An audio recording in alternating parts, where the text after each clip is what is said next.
session, this is the Green Food Rebellion. How can farms feed values and not just bellies?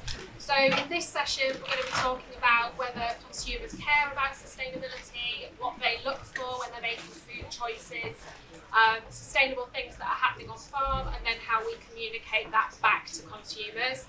I'm Anna Steele, I work in AHDB in the beef and lamb team, and I have with me today James McCartney, who is a Nuffield scholar and farmer in Rutland, Will Mayer from Neo Valley Farms, and he's the Farms Development Manager, and Charlotte Fawkes-Reith from AHDB, who's a Retail and Consumer Insight Analyst. Thank you. I wouldn't clap yet. Preempted, but thanks. So, the first question I'm going to ask then is to you, Charlotte. So, from your research, what do you find consumers want from food? We do know that they definitely care, but what they care about does change massively depending on what's been going on. So if we were talking maybe 5-6 years ago, and I hate using the term, but pre-COVID, sustainability was definitely going to be top of mind for those consumers. It was going to be a huge selling point for them when it came to making their choices when it's red meat and dairy. But in that meantime, in those years, we've seen so much changing, and cost is becoming a huge factor. I think it's something we can probably all relate to. We've all noticed that our shopping baskets are becoming more expensive, and that is meaning that actually they are changing what they're purchasing. So we know that they are remaining within these categories. So 99% of all shoppers still purchase red meat, dairy, fish and poultry, but they are just changing what's purchasing within that. So cost, very much top of mind. We've then got things such as health becoming a higher priority. Sustainability is in there still, it is still in the mix, but it's that nice to have. And that really comes through. So a lot of the work that I do in the team is bespoke research projects, as well as supporting our marketing team. And we do a lot of message testing. Now, this message testing will look at different factors, and we'll put them out and get statistical results come back from that about, how our consumers ranking different things. And that is when we are seeing that sustainability is a great supporting message that comes through, but not necessarily the leading message which you should be going with. And have you done some work, Charlotte, on where farmers kind of sit in the supply chain in terms of trust? Yeah, so each year we do a trust in agriculture piece of research. We're just about to go out into field with our next year, so 2025's, and we look at a range of different agricultural topics, and it could be about farming, it could be about the food supply chain, and what we see is that consistently farmers are coming out as one of the most trusted professions. So they come second only to doctors, and they are the most trusted part of the food supply chain. Now, when we look into some of the reasons that come behind that, it is that farmers are seen as caring about the environment, they care about the animals, they care about what they do, and that they are just a very trustworthy group of people. So some of it, I think, when it comes that sustainability is coming as a supporting message, when it's coming through in our other research, is actually that there is that inherent trust that farmers are doing what's right for the environment, they're doing what's right for their planet and their animals. So that's when it's perhaps less of a leading message too. Perfect, thank you. So I'm going to go from that trust point to you, James. You used to do a lot of direct selling. What did you kind of see from consumers then in terms of their demands, and how did that change? Yeah, hello. Can you hear me? Yeah. Well, now, We are. hello? You can hear me, okay. Well, now I know you will trust me, I'll say whatever I want, right? So, I've been, I'm not at the moment, but I've been consumer facing for about 15 years. And when asked the question, do people care about sustainability and the environment, there's a big caveat, but yes, they do. So at the start of that period, my customers, which were largely in London, would be asking me about animal welfare. That was the overwhelming thing that people would ask me 15 years ago. But over that period, that's kind of gone away, and it's assumed that we're doing that we care about animal welfare, and that's just sort of a given when you're buying British produce, that the animal welfare is high.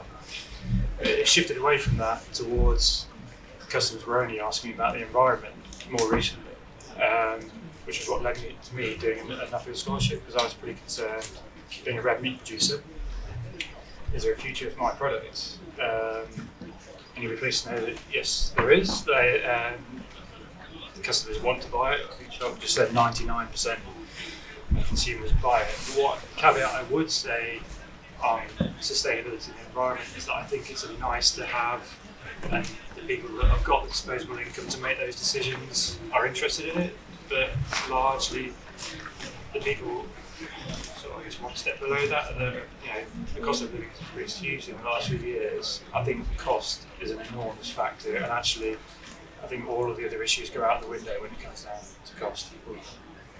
So tell us a bit more about your Nuffield on that then, James. Did cost come into that, or what did you find from your Nuffields that... Yeah, I mean, Charlotte might help me with this in terms of statistics, but I think, I travelled around the world and met some really fantastic producers that were producing really good products. And I'm not worried about red meat anymore because I guess unfortunately we are going to sell it somewhere. It might not be to the same customers that we were selling it to 10 years ago. It might not be in the domestic market, but the export market is growing in this country. British farming has got a really good reputation. So the fact what I thought was, well, I'm not worried about the future of meat. It might not be going to the same place. Okay, thank you. So moving on to, and we've had a debate about this as to whether it's Yo Valley Farms or Yeo Valley Farms, and I'm told it's Yeo up north and Yo is the proper term. So I may slip between the two, but what's Yeo Valley Farms on consumer, the importance sustainability has with consumers? What's your take on it? So I suppose I'm very much a farmer, so coming at it at that angle myself. We do loads of farm tours and have lots of consumers directly coming to the farm. I think the type of consumer that comes to see us is very much already engaged with that conversation and interested anyway. But it's fantastic getting those guys out to the field, digging a hole, talking about soil health. But the type of people that are really interested in that are definitely the ones that are coming. I suppose for us, really, it all starts with the farming system. So what we do in a nutshell, if you're having a conversation down the pub with us, is we support regenerative organic farmers and non-regenerative farmers to produce real natural healthy food that nourishes people and planet. Okay, and I think that has to come and starts off with the farming system. In terms of engaging with our consumers, we can engage with our consumers probably not in the more direct way. So my wife always looks at me at dinner parties when I start talking about infiltration rates. Perhaps that's not the topic of conversation, or we're talking about different worm farms and everyone slightly turns off, but actually they do have a real care about what's happening and where their food comes from. So we use our brand values, which have always been the same. So it's real, healthy, forever, British, family. So those are sort of part of the matrix of every time we interact with a consumer. We're always trying to push across those values and create that emotional connection to trust us and sort of think, well, if they're going to be there forever, they've got to be sustainable. If they're there forever, well, maybe actually they're regenerative. So it's not a direct thing of getting down to the dirt with every single consumer, but perhaps by giving them confidence that, and an emotive confidence that we're doing the right thing, it's going to go a long way. And have you got any ideas? You said a lot of the people that would engage with you in terms of coming onto the farm, the people that are already interested. Have you got any ideas about how you can get some people that maybe haven't been as interested previously involved? Yeah, no, there's definitely something that's really interesting. I suppose it's that subtle sort of dripping it in. I mean, having partnerships with other companies like Wild Farm, with doing burgers that's just launched upon the shelf. I mean, we're just talking about red meat, the future of red meat, but the reason we sort of went into burgers is because we're an organic dairy farm who have British regions, and from those British regions we have cracking dairy beef. So it's just logical for us in that farming system, if we're supporting the farming system that we believe in, to kind of go down those routes. But that's another touch point to the consumer that we haven't had before, and by seeing a beef product on the shelf along with a dairy product, you're kind of already starting to link that conversation. We have stacked enterprises on the farm, we've got beef, sheep and arable, and sort of everything that we can do. So introducing those sort of wider food categories has to sort of start to introduce this regenerative farming system. Perfect, thank you.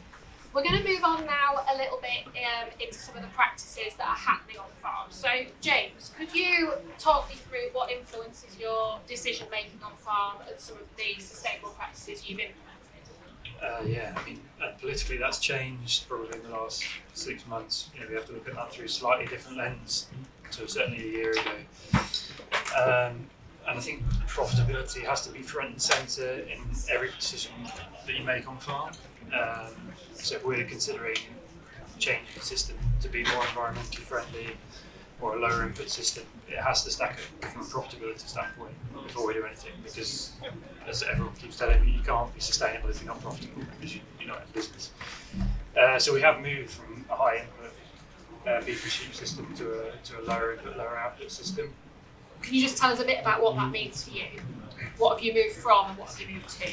So we've moved from a cereal-based sheep, well, a sort of sheep flock. So we've moved from an indoor lambing, cereal-fed system to an outdoor lambing, extensive zero cereals. Although if we don't get any rain soon, that's going to change.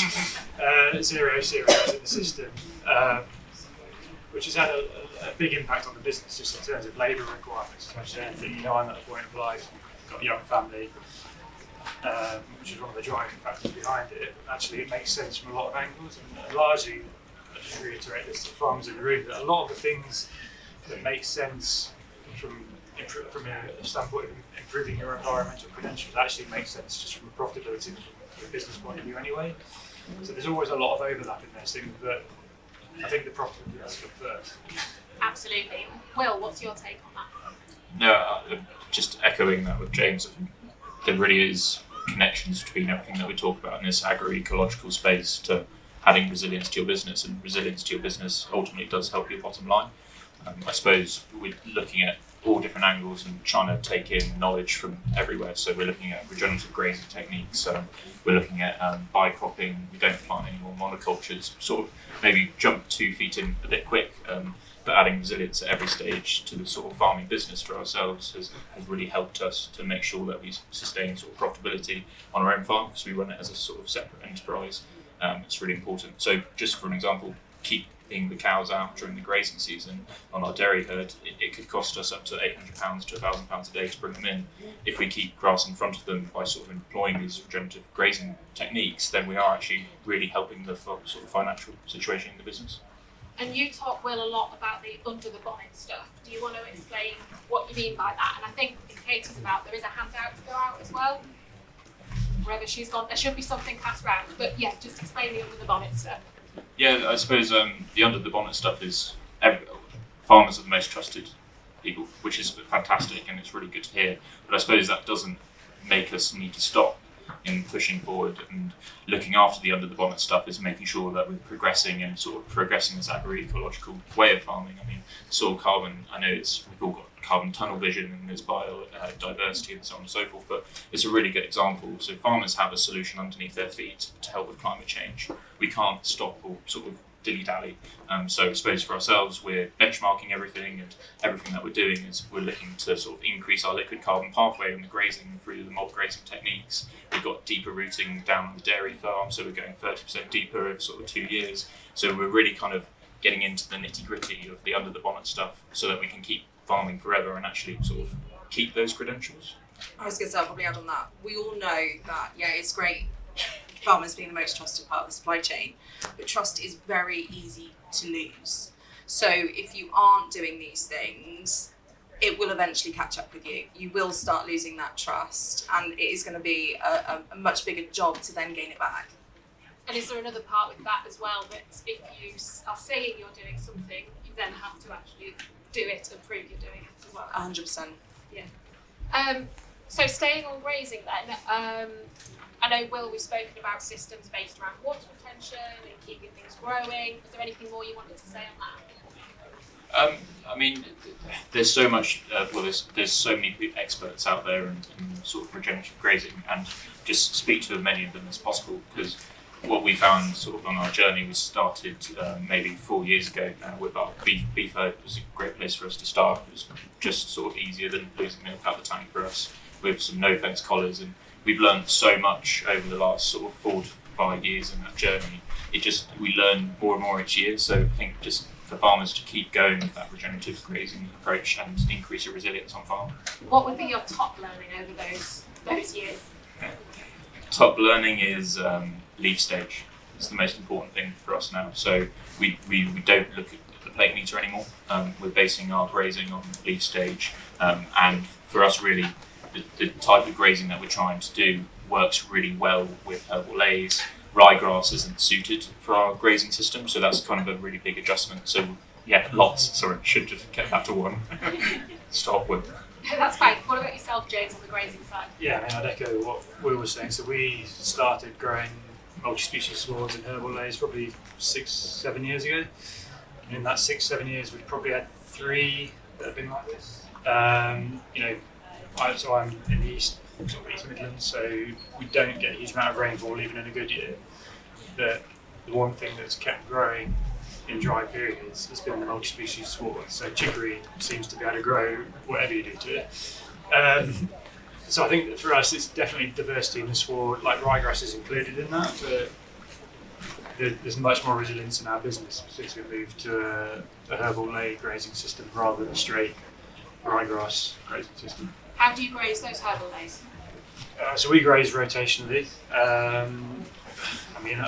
You're all welcome to go up and have a look, but at the moment there's not a lot to see. So we're on 3-day moves.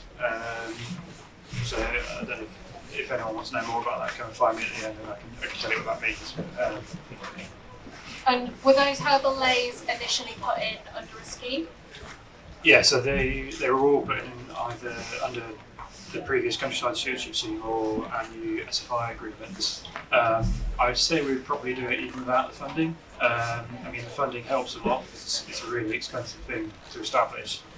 And the difficulty that we've had, certainly with climate, is that spring establishment for us, I think we did some this year and it's probably the last time we're going to do it. It's near on impossible to guarantee success with spring establishment. There's just not been any, we've not had any meaningful rainfall on our farm since February. And do you see that as you're setting yourself up now to deal with these years that are like this, and that's going to be the norm going forwards? Or? Yeah, I think a word that Will has said a couple of times is resilience, right? And resilience for our business means that we're profitable. So sort of having systems in place and also being flexible, right? So not being bound to one system, being resilient and flexible ensures our profitability going forward. Perfect. The other thing I want to talk about briefly is genetics as well. So, Will, can I come to you about how you sort of stock your system and use data? Yeah, no, of course. It's really interesting walking around Groundswell. You've sort of been here for the last couple of years, and diversity, I think we'll all nod our heads, is a real key theme, particularly when it comes to the practical farmer stuff. And I think that is exactly what we're trying to achieve in our farming systems with diverse cover crops, diverse crop rotations. I think we also need to keep that in mind when it comes to our actual stock as well. We can't just stop that conversation there. Diversity is a theme all the way through regen. So when it comes to us selecting selecting bulls, we're making sure that we keep diversity and enough genetic pools within our herd so that we are resilient. I think there's this really interesting book that I'm reading at the moment as Farmers and Ecosystem, and it's sort of within the very first chapter it sort of points out some of the most sort of arid areas, or like the Sahara, that still has massive diversity within it. So even the most fragile environments have diversity, and that's a key point of that whole thing. So when it comes to our breeding, making sure that we have enough cow families, we're very much sort of picking our cows that are lasting the longest in the herd. If they've been there, they've done their job, and I think we can overcomplicate it sometimes. So look at your top performers, and we pick bulls and we pick that suit our farming system and correct characteristics. So it's on an individual level. Perfect. James, what about yourself? On genetics. Yes. So I went down a bit of a rabbit hole probably 5 years ago in terms of collecting a huge amount of data. We were weighing animals constantly, recording lots of data. As soon as I kids, that was the first thing that I stopped doing because I just didn't have the time to do it anymore. So now I've simplified it. So I'll use the sheep flocking as an example because we always talked about beef. I have an efficiency score, and I attribute a genetic score to that sheep depending on the weight of lambs that it's weaning. So it is data driven, and it's data driven from a genetic standpoint, but I've found a really simple metric that I can use that accounts for all of that. And what about incoming stock? How are you selecting genetics to come into the flock? So we're closed from a female perspective now, and we'll buy. Well, we purchase our rams from trusted breeders. That I'm sort of trusting them to make those decisions for me. I mean, that's the job of the pedigree breeder in my mind, is to make the decision that I'm not capable of making. So I sort of tell him my criteria, and he'll select the right animal for my system. Perfect, thank you. So what I want to move on to now is a bit about how we've got the trust of the consumer, and we're doing brilliant things on farm, and we need to communicate that back to the consumer. So Charlotte, can you tell us a little bit about Let's Eat Balanced and the consumer messages that go on around that campaign? I'm actually going to start with going back to that trust research, that actually communication is the bit that consumers feel that farmers don't do enough of. It still scores quite highly. I think it's around 67% of them saying that you do a good job, but that is that lowest score. Now, it doesn't mean that you have to be stood on a supermarket aisle talking next to the meat that you're producing or the milk. It is about how can you keep doing those messages that we can then communicate out. So yeah, we have a number of marketing campaigns which AHDB run. So we've got the revamped Let's Eat Balanced and Love Pork campaigns. So we do that message testing. We have a look and see what's coming through, and then we get those messages that are best resonating with that consumer back out to them. We use loads of different formats for doing that, and some that have been particularly successful for us have really been around social media. So on the most recent Love Pork campaign, for example, we had 50.7 million impressions over a 1 month period, and that's just from having these campaigns out. But something else that works really well is actually farmer stories. So they love being able to connect with you. They like being able to put the face to who is producing their food. They don't always want to see the animal that's produced the food, but the farmer love that. So that is something that actually I would encourage you. If you're interested in being featured in any of our farmer stories, come and speak to me. We can take your details. I can pass it on to the marketing team. And we run those a couple of times a year. They're always really well received. But it is just a case of you guys do the good work. We have then got the evidence that we can put into these campaigns. Perfect, thank you. James, you want to come in there? Yeah, I mean, Charlotte said what I was going to say, that social media is so accessible now. So farmers, for the first time, well, in the last 10 years, we've now got the ability to control whatever narrative you want to put out. So, and I've toyed with this myself, but I just don't have the bandwidth to do to put social media posts out every day. But for every farmer in here, I bet there is someone in your immediate network that is doing that, or has got the ability to do that. So I think you should all be getting behind those people. If it's not you that's doing it, you will know someone. You will only be 1 degree of separation away from someone that is doing it, or could be capable of doing it. And have you got any other thoughts, James, on how we communicate those messages and the brilliant things you're doing on farm back to consumers other than social media? Lots, but I mean, get people on farm. I mean, if you're here and you're farming and you're proud of what you're doing, there's absolutely no reason why you shouldn't get people out. So we do pick your own on the farm. And pick your own what? So we've done pumpkins, we do sunflowers. I thought you were going to say a lamb then. Pick your own well, lamb. You could. Own triplet, free. Yeah. And we're going to, I think a lambing event is probably the natural thing for us to do next. I guess I have been nervous around what you were just saying about, do people actually want to see the animal? They do, just not as a chop. Yeah. So certainly get people out on farm, because that's probably my favourite thing about the pick your own is when people, particularly those with kids, when they actually ask you about, oh, how's this thing grown, and how's it, we've got a great story. And when it comes to the animal welfare, I think UK Ag has got such a brilliant reputation now that it's assumed that if you're buying British produce, you're buying on high animal welfare. We need to make sure that the same thing is applied to the environment, and every time a consumer picks up, in my case, a piece of red meat, I want them to think, right, this is from the UK, it's got the highest possible environmental credentials. Perfect, thank you. And Will, from a Yo Valley perspective, how do you communicate back with consumers? I suppose that's sort of back to the original point in the very first sort of places, we maintain those brand values. So any sort of communication with the consumer directly, whether that's through an advert or if they're coming to the pub just in the valley, if they're coming to visit say HQ, if they're actually getting sort of boots on the ground and walking around the fields, we make sure that we're really consistent. Like, we're here forever. We support healthy food, and I think healthy food's got such a amazing place in the future, and ultimately at the end of the day we are farmers, and what do? We produce food for people.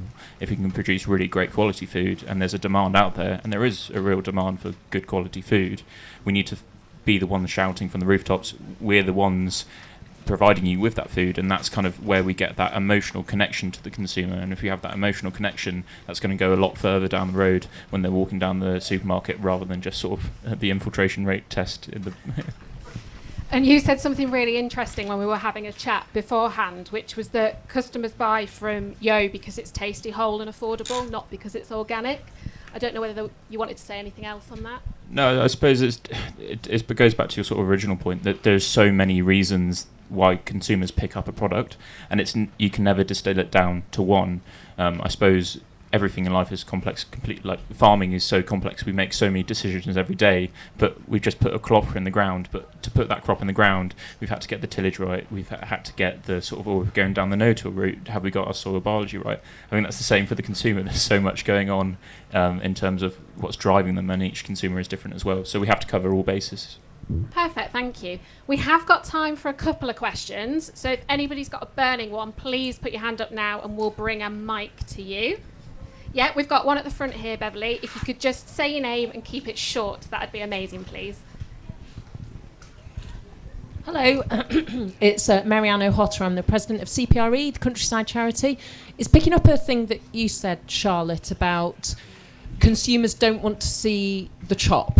They want to see the animal. And of course, there's a lot of complexity. Sorry, I'm keeping it short. How much is it a case that we need to not just meet consumers where they are about what they think they want to know about the countryside and farming, but also extend their understanding, interest, passion to something that's perhaps a bit more complex, that goes a bit beyond the kids' picture books of what farms look like? I was going to say, definitely it's something that is worth exploring. It's something that we probably need to be talking to younger people, whether that's in school, so they can actually learn where their food does come from. It's just, I think when it comes down to, if you see a picture of a sheep in a field and then the chop, people then can sometimes get a little bit, oh, that's come from that cute little lamb, and it can be a little bit off-putting. But if you can get that education point in place, and we do have an education team at AHDB that does actively go out, talk to young people about where their food comes from, I think that's something that I think is incredibly important for us to do. Yeah, I think it's a really good point, Marianne, because if there's one thing that it happens every time someone comes on farm, and I wouldn't say it's infuriating, but it's frustrating that people have no idea how much work goes into producing something, particularly in beef and lamb where I am. They see animals out in the field and they think, well, that animal lives in the field, it's there all year, and nothing happens to it, and then it's on my plate. And the only way that I've been able to sort of get on top of that is to get people out on farm and show them some of the stuff that we do, because they don't know. And I guess there's like Countryfell is a really bad example because it's not made for farmers, but there's another one, This Farming Life, I think is brilliant at sort of highlighting some of those issues. So it is out there in the mainstream media, and people are overwhelmingly interested in it. People are really interested in farmers and where their food comes from. Can we have a question over there, please? Just your name and short question. Hi, my name's Emily. I've just seen reports over the last few years about I don't know if it's true or not, about kind of the industrial farming methods from America growing in the UK, and I just wonder how true that is, and if there is a threat to the British farming reputation here, especially around animal welfare standards. We do have some of the highest animal welfare standards in the world, is what I would like to say. As a standpoint, I don't know if either of you want to pick up on the actual production side. I mean, I would say from a farming point of view, I've seen no evidence of that in the sector in which I'm involved, which is beef and lamb. the intensification of those systems hasn't happened so no, I haven't seen any evidence of that. Perfect, thank you very much. So I'm just going to ask you all one final question, which is, what is the number one thing you'd like people to take from this session? So don't all jump at once, but Charlotte's picking the mic up, so it looks like she wants to go first. So no one can steal mine. You are the most trusted part of the food supply chain. Keep doing the amazing work that you're doing. While it isn't that top of mind for consumer right now, by putting these practices in place, you are then going to be in a really good position when actually it is likely to come back, when cost becomes less of a concern, when consumers are that little bit more confident. We are going to have more of these reputational factors become more important to consumers. So do the work now. We've got the under the bonnet stuff ready to go as soon as the consumer is actually looking for that information. Well, I think natural healthy food does have the ability to nourish people and planet. I think that's a really powerful message, and by farming in the best possible way that you can, whatever system that is, I think that's a really important thing, and we can farm and feed people and feed the planet. James? I would say if you're a farmer in here, like, we produce some really good food. It's time we started being a bit more proud about it and shouting about it, because people want to buy it. And if you're a consumer in this room, like, feel reassured that you are buying the best produce that you can buy. Perfect. I think that's a lovely point to end on. So thank you very much to our three panellists, Charlotte, Will and James.